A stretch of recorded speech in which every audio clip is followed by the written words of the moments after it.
Inti Accra for FA first half no. And Kotoko eba better in the second half. I so we give no course now. To be honest, House of Folk for to me almost surprising me, especially in the first half.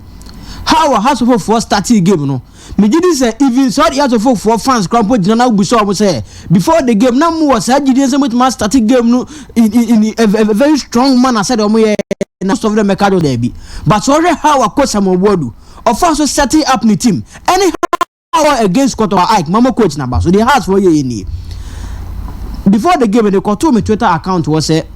line up now but me want Kotoko air ball with a 3-man midfield. House of Folk there no start time for no so say 4-3-3 but say omo jina pack no so air bar a 4-4-2 na House of Folk for neighbor using their magic triangle sorry their magic rectangle. The house for here in say omo nipa forward actually that's the omo center backs ni omo 2 and 3 no manya Salim any Nurudin e wo manim not these players na ni mama so manya Sule any Awako enti Sule ni Awako djuma mbedi ni say omo na be feed ba ne any Kodwo Ben Junior okay enti in the game so rare House of for any 4 midfielders as against Kotoko for the na 3 enti about midfield wa especially in the first half the midfield overload ni ya Juma de Matima ye from Accra of Folk enti man fifo ye den de ma Asante Kotoko and coach Amobodu echire bibi ai kunim Saturday me Man City ni Tottenham game no me hwe wi asema me ka kire me won say coach Amobodu hwe sa abo ni bia Antonio Conte achire ekwan a obefa so a obetimi abiti teams a omotama omutu entre ne ball manim and a similar thing as Amobodu be ye no the Amobodu aye ne say after the game compo chire no on start time for interview kan say no use what they are ye fan high balls like high balls ni nyina ne say unim so opponent no omo center backs na be ball manim unim say ni 2 and 3 ne be ko enti unya ball na onkura ball ne nche onpiapia ball no wo chire ho nche eno so wo soma ball no tententen e de akọ and adia so for year ya e ma me two check ese pa no ma coach ni say I whenever over high balls no your baby mienu a obetimi ahwe na the balls na to okay they be can the channels ni say 2 and 3 na e ball manim enti omo ho na space be da ho enti high balls you metima waje say ma me monto na me players no en family kan ko ho esa opponent no mo center backs na mu bie because also mo ba ententen wa ho and ebe tack mu na jet central areas nyina wo ho and eno ya de na House of Folk for na omo ye and we ball na Oben Junior e de ball ba no so the ball po no house for no bottle channels enti Kotoko 2 center backs nyina for ball no ko ho afri ye ba ne enso ko obi enti ba ne anim say Kotoko 2 center backs na ba ne de it means that e won fifi on obi anywhere enti ba ne sa ball ne ba ne wan hwe na tikura and ball no 1 e de ma Kodwo Oben Junior I can't go keep an nko de ball na bopo and I think that coach Amobodu this particular game so we game na to me this season Amobodu boy ya or ball no more than palm me as I game say I ka ho so and then my prosper can say the nature of Kotoko's play no Emma has a appeal on the game on say no so I can say man appeal in the game it means that who look down upon the play of House of Folk say from ombesi out no is that the interpretation sana me metias so I can say ma happy bibia it means that initially never down and am the abasro because if I was throw that I mean some fan kosro so if I then you are going to mean so yeah so sana honestly pushing to also give you a reactive answer yeah. Maybe you might not be happy with it and I so already Kotoko starting 11 now August ni Japan or more Kotoko ni has ni bida Mfege mo bida Mbela mo bida Lamte mo bida Afua konyo mo bida Sheriff mo bida nipa 6 out of 11 started yes especially in the first half how will they affect this sa pressure na ewo mu no okay sa tension na ewo sa game no I could these players omo hu bida forget about the fact that Tomako ball do ma ase forget about the fact that this season omo boy very fine football but against House of Folk a different ball game altogether and it's all right especially in the first half Ike some players who answer them who omuye and e bi crampo end man recover near the ball game ni na wie most of the players man recover tama Kofi the first 1-2 minutes to abon yes e to man she House of Folk no the lad have to rush to the place and tell them yes momra form because the lad no wada be pen into onim pressure ni nyoma na ewo mu no now Ike me de adwuma bi eto me ho so say Kotoko ni House we say me fa 4 players na de ombe your ball ni mu bia mehwe na ma twere na me the stars na bre tief oni ehu omo performance in the game me fa Sule Ali Muntari like in the game Sule about 52 minutes no about passes 15 emu 10 ena ekoye it means that Sule nya 66% pass accuracy about one shot it was off target or one interception or call for 2 tackles but wenya or committed 3 fouls or the 1 yellow card. Sule Ali Muntari 52 minutes in the game the influence and no Glassing Awako like Awako about 25 passes emu 22 ekoye super about 25 passes emu 22 ekoye which is 88% pass accuracy for Glassing Awako about 2 shots one near on target the boy had and lie the far ban Awako elusu ball 3 times in the game fouls 1 say Awako club on Kotoko for channel 2 times fouls committed say Awako makotwa Kotoko player 2 times and our sans di yellow card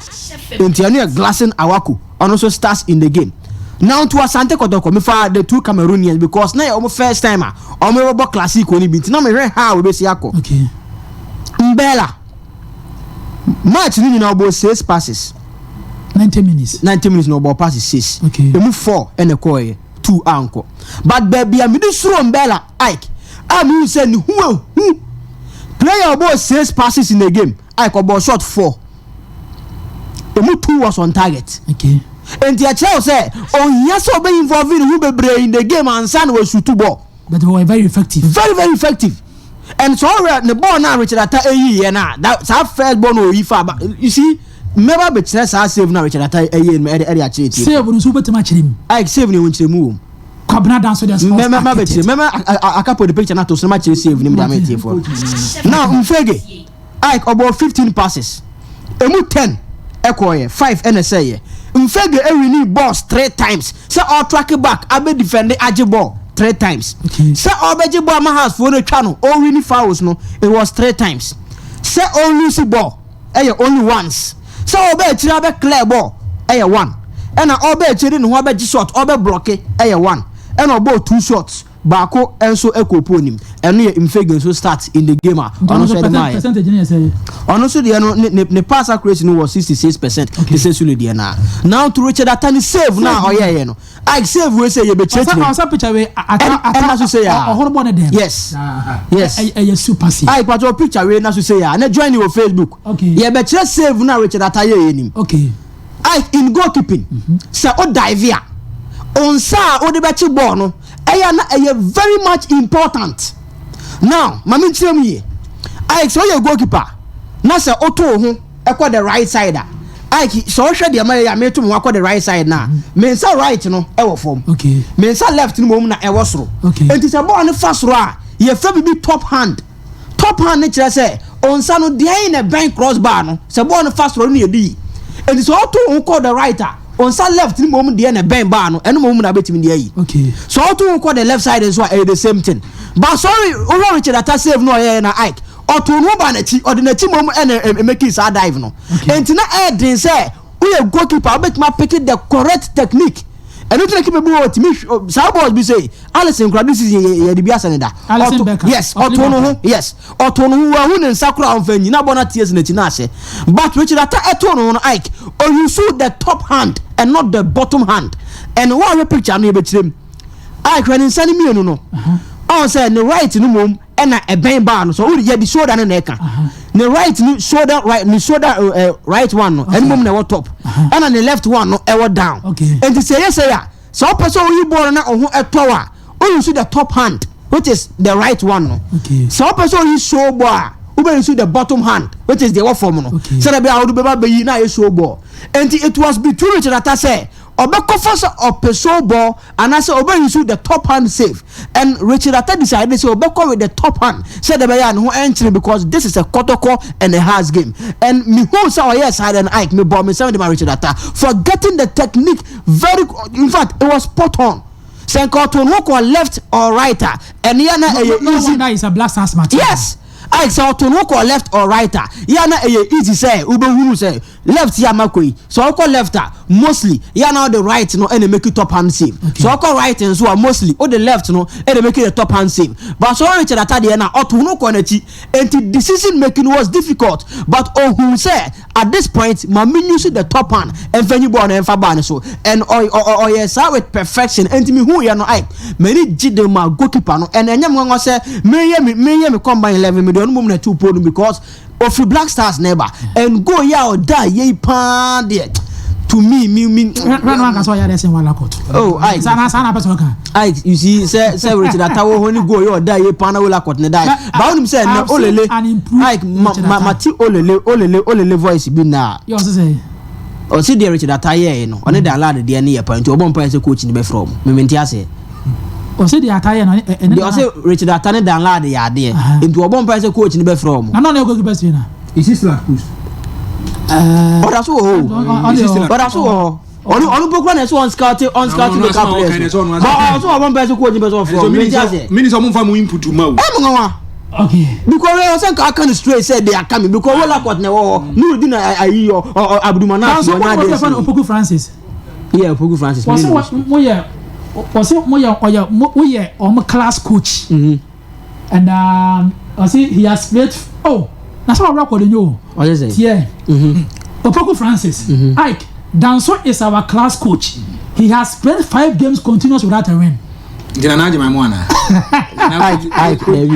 and this are like winning oko our case here me record da ho say house 3 future mu team school now house 3 more final football match amapata omo final da na mo de mo final na ye class science class no like unum say obey your selection ya wi no science for ndo mo peball we as mini boot we as me say until over depleted side omo come here athletic akara wetin do ma ball no we as mini boot we as me say enti de bia na amayi for ne say okay there house 4 na ya house 4 mo ko final da I me record da yeah house 4 matebra abu Bonsra house ona mo house 4 anye izo mate ma bobo pa Kofi ankosi na asemuntia ankosi hwe oze obu